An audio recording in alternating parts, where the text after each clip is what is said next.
Every पुस्तक जो मैंने पढ़ीछु पढ़ुछु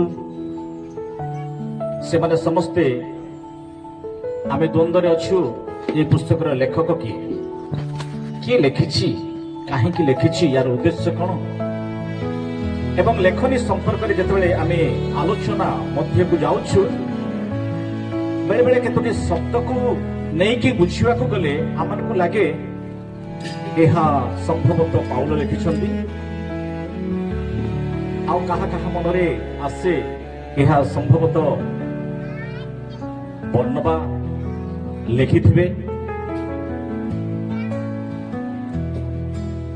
लेखक जे हूँ ना कहीं आम समस्ते जानिछु पवित्र आत्मा ही प्रकृत लेखक अटंती। हालेलुया। तेणु लेखक पक्षरे आम जीवा ना पवित्र आत्मा पक्षरे आम जीवा चेष्टा करिबा। समस्ते कहवा प्रेज द लॉर्ड। हालेलुया। कारण एई पुस्तकर आरंभ ए प्रकार भाबरे करा जायछि। पुस्तकर आरंभ को जदि आम जीवा ताहेले तार शेष पर्यंत जो समस्त विषय वर्णना करा जायछि उद्देश्य को आम निश्चित रूपे बुझी पारिबा।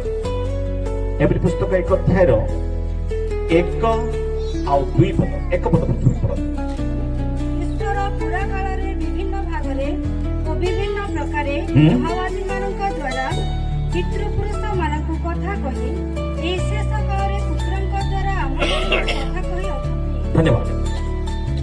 पूरा काल रे विभिन्न भागरे ईश्वर ताहांक लोक मानक सहित कथा होइछंती। यदि विश्वास करछंती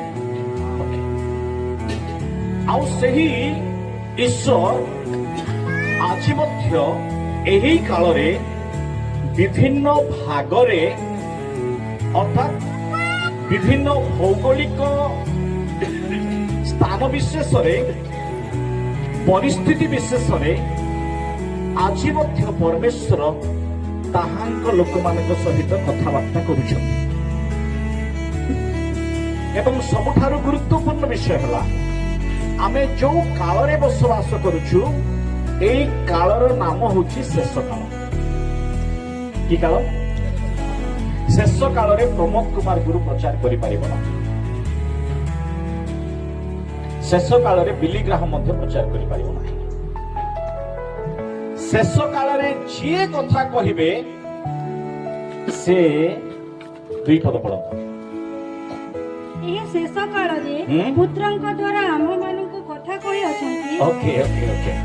शेष कालर कथा